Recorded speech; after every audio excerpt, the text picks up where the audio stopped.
আমরা তো স্বাধীনতার জন্য লড়াই করেছি, আমরা তো বৈষম্য নিরীকরণের জন্য লড়াই করেছি, আমরা তো ফ্যাসিস্ট শেখ হাসিনার বিরুদ্ধে লড়াই করেছি। তাহলে আমরা শিক্ষার্থীরা এখন রাজপথে কেন? এই 24-এর গণ অভ্যুত্থান পরবর্তী যাতে নতুন করে ফ্যাসিজম শুরু হতে না পারে, নতুন করে যাতে আরেকজন স্বৈরাচার তৈরি হতে না পারে, সেজন্য আমরা ছাত্ররা এখন রাজপথে আছি। বক্তব্যের শুরুতে স্মরণ করছি সেই সমস্ত বীরদের যাদের আত্মত্যাগের বিনিময়ে আমরা একটা সুন্দর সোনার বাংলা পেয়েছি, আমরা একটা মুক্ত পরিবেশে কথা বলার সুযোগ পেয়েছি। আমি তাদেরকে স্মরণ করছি, ধন্যবাদ ও কৃতজ্ঞতা জানাচ্ছি মহান সত্তার প্রতি, যিনি আমাদেরকে এত সুন্দর একটি পরিবেশে বসার সুযোগ করে দিয়েছেন। প্রিয় উপস্থিতি, আমরা জুলাই আগস্টে যুদ্ধ করেছি বৈষম্য নিরীকরণের জন্য, আমরা জুলাই আগস্টে যুদ্ধ করেছি স্বৈরাচারের বিরুদ্ধে। তাহলে আজকে দেশের বিপ্লব পরবর্তী, দেশের স্বাধীনতা পরবর্তী, যদিও এটাকে আমরা এই প্রজন্মের বা এই দ্বিতীয়বারের মতো স্বাধীনতা বলে আখ্যায়িত দিয়েছি, তাহলে সেই স্বাধীনতা পরবর্তী বিভিন্ন সেক্টরে আজকে স্বৈরাচারের দূষর কেন প্রশ্ন রেখে গেলাম। বিভিন্ন সেক্টরে আজকে স্বৈরাচারকে, ফ্যাসিজমকে নতুন করে পুনর্বাসিত করা হচ্ছে কেন প্রশ্ন রেখে গেলাম। প্রিয় উপস্থিতি, আমরা জানি স্বাধীনতা অর্জনীতে স্বাধীনতা রক্ষা করা কঠিন। আমরা একটা প্রশ্ন থেকে যাই, আমরা তো স্বাধীনতার জন্য লড়াই করেছি, আমরা তো বৈষম্য নিরীকরণের জন্য লড়াই করেছি, আমরা তো ফ্যাসিস্ট শেখ হাসিনার বিরুদ্ধে লড়াই করেছি। তাহলে আমরা শিক্ষার্থীরা এখন রাজপথে কেন?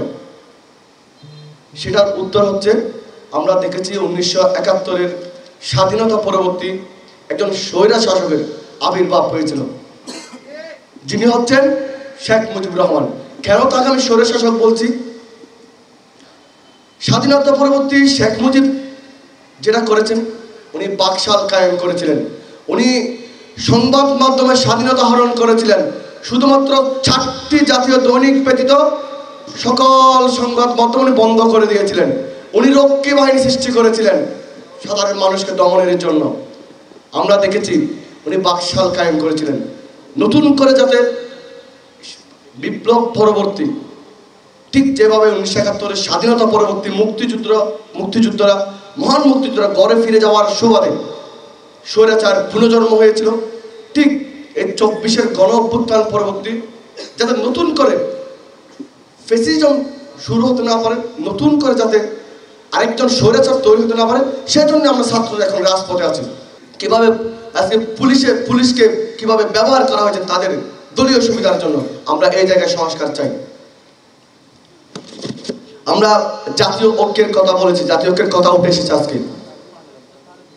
জাতীয় ঐক্য হচ্ছে বাংলাদেশের, আমি যেটা মনে করি, বাংলাদেশের স্বৈরাচারের বিরোধী, ফ্যাসিস্ট বিরোধী যতগুলা ক্রিয়াশীল দল আছে, ক্রিয়াশীল ছাত্র সংগঠন আছে, যতগুলা এন্টি আওয়ামী লীগ দল আছে, সকলকে সাথে নিয়ে জাতীয় ঐক্যের প্রয়োজন বলে আমি মনে করি।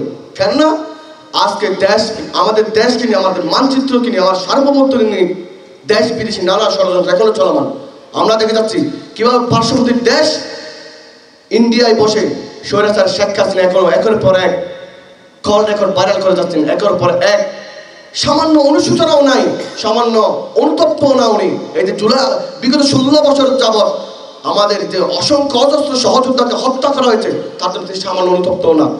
সেজন্য জাতীয় ঐক্য প্রয়োজন ভারতীয় আগ্রাসনের বিরুদ্ধে, জাতীয় ঐক্য প্রয়োজন ফ্যাসিজমের বিরুদ্ধে, জাতীয় ঐক্য প্রয়োজন সমাজে যাতে নতুন করে কোনো ফ্যাসিবাদ পুনর্বাসিত হতে না পারে, এটার জন্য জাতীয় ঐক্য প্রয়োজন। আজকে এখানে প্রশ্ন উঠেছে সব জায়গাতে দূষণ কেন? আমি তাদের সঙ্গে প্রশ্নের সাথে একমত বলতে চাই, স্বাধীনতা পরবর্তী, বিপ্লব পরবর্তী এখনো সোনার বাংলায় দূষকের স্থান কেন?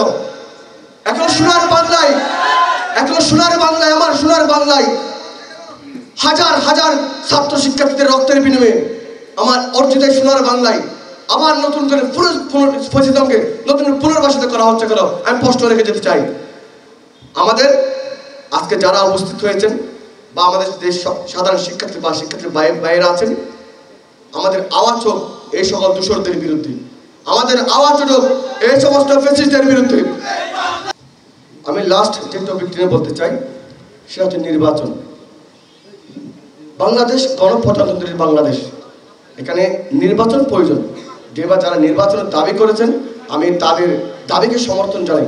তবে হ্যাঁ, নির্বাচনটা হোক, সংবিধানে যে যে লেকিংসগুলো আছে ওগুলো সংস্কার করে, ওগুলো রিফর্ম করে নির্বাচনটা হোক। এবং সাথে সাথে আমি এটাও বলতে চাই, নির্বাচন দেরি হচ্ছে এটা কোনো একটি দল নিজেদেরকে সুসংগঠিত করার জন্য, কোনো একটি গোষ্ঠী তাদেরকে সুসংগঠিত করার জন্য, বা নতুন করে আওয়ামী লীগ যাতে পুনর্বাসিত হতে না পারে সেদিকেও চিন্তা রাখা হোক, সেদিকেও খেয়াল রাখা হোক, আমি সেই দাবি জানাচ্ছি।